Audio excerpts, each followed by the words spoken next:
Hi, I'm Dave, and this is the Smart Car. Go ahead, Brian, get on.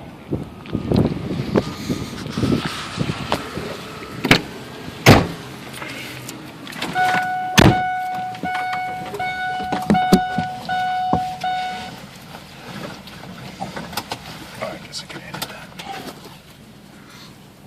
All right, now we'll give the old e-brake a couple tugs so that it doesn't leave the brakes on. And now I will drive in it once again to help appreciate how much I appreciate life.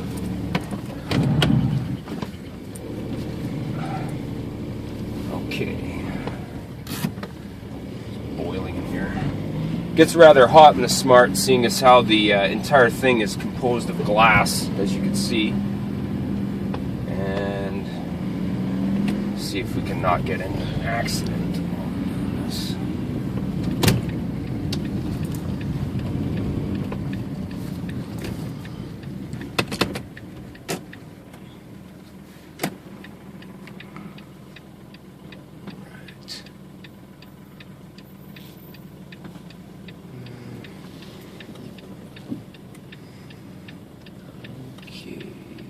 This is like the most notoriously bad intersection for accidents in this part of the city, so I'm just not going to push my luck right now.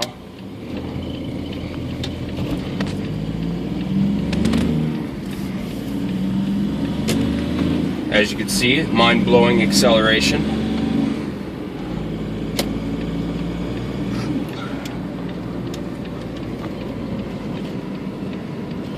Automatic climate control.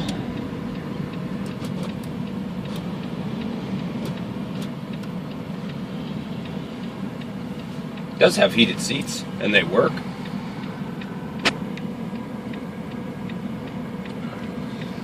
Now, this isn't the base model. The base model doesn't have, well, anything. This one's been chipped and it's had some work done to the timing of the transmission and stuff, so it doesn't shift half as bad as the actual factory ones do, like the OEM settings, I guess. I've installed this aftermarket scan gauge to give me all sorts of readings on, you know, what's going on with the car. So it kind of gives me a warning if I'm about to explode the engine. I think it's actually saved its life a few times now. And eventually we'll actually start to accelerate.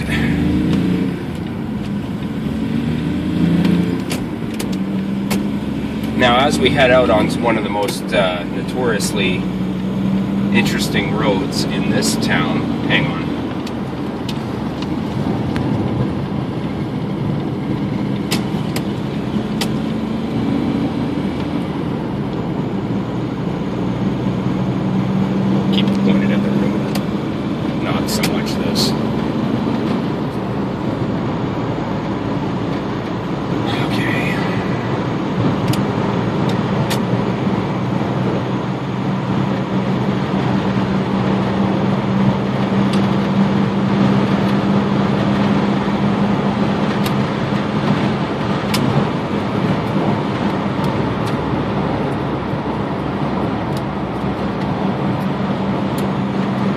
She does actually go pretty good, considering that the engine's only 800 cc's and it's diesel.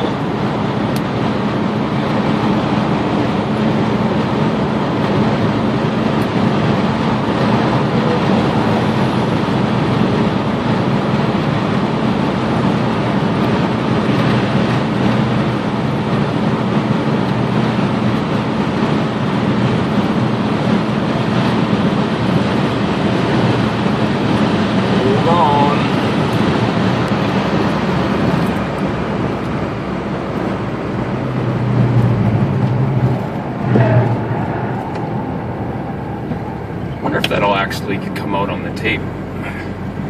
Unfortunately, this car has this nice little feature where if you're cornering too hard, it just stops accelerating because the ECU figures that if we do, we'll just suddenly crash. It's probably saved my life.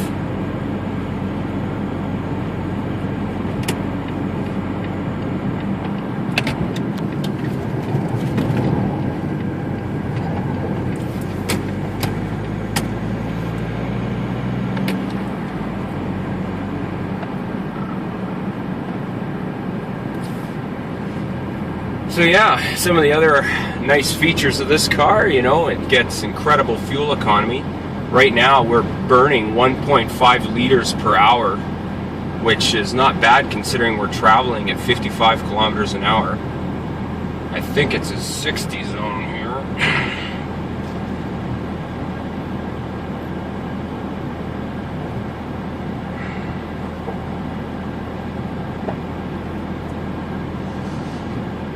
Yeah, and it's actually surprisingly roomy, as you know, anybody will attest that's been in these cars.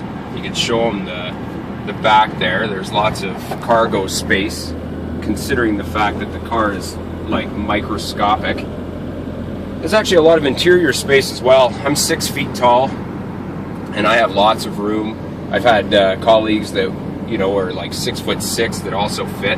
I've removed the interior mirror because it blocks a considerable part of the view inside the car when you're trying to, you know, drive.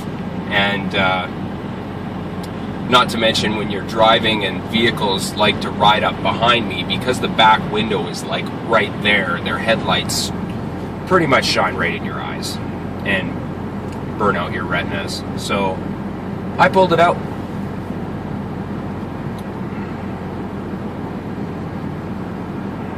It's actually in town, arguably one of the most enjoyable little vehicles I've owned, because you can pretty much park it anywhere, and it's actually quite zippy, actually. Like, I think before the ECU was chipped to make a little bit more horsepower and also increase the responsiveness of the transmission shifting. You know, they're not as good in OEM form, but you know, it's funny because this car actually has a manual transmission in the sense that it's sequential. It's like a motorcycle transmission, only you don't shift it with your hand like your body. You actually, the computer has a motor that shifts it. But it has a manual clutch, which it has an actuator that shifts for you. Boy, she does handle good though.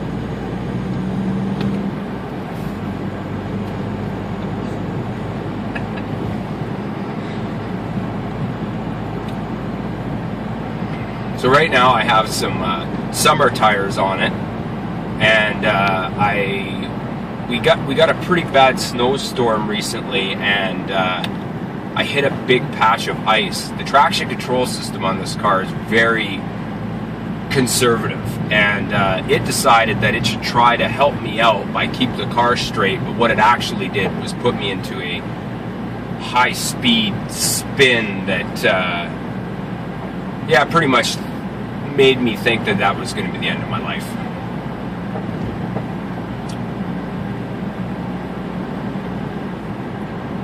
Things I'll applaud the car on is its visibility, both in and around the car and above the car. It's very panoramic. You know, it's adorable, I guess, you know, and it's not something that everybody around here understands, especially here in Alberta.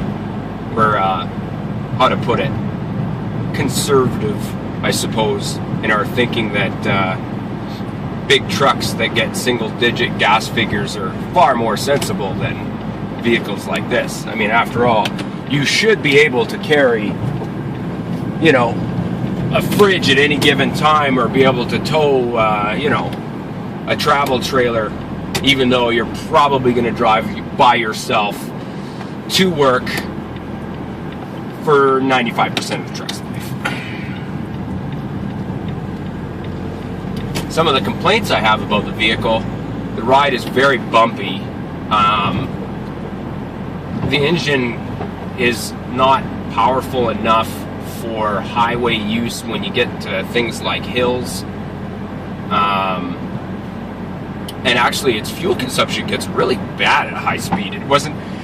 This car isn't really that aerodynamic due to its tall height, but they actually are pretty safe from a safety aspect, because this cage that they've kind of built into the design and the airbags and everything that it has. Not that I've tested that, but some would argue that I'm doing my best to try to increase the odds so that that can have some, you know, real-world application in my lifetime.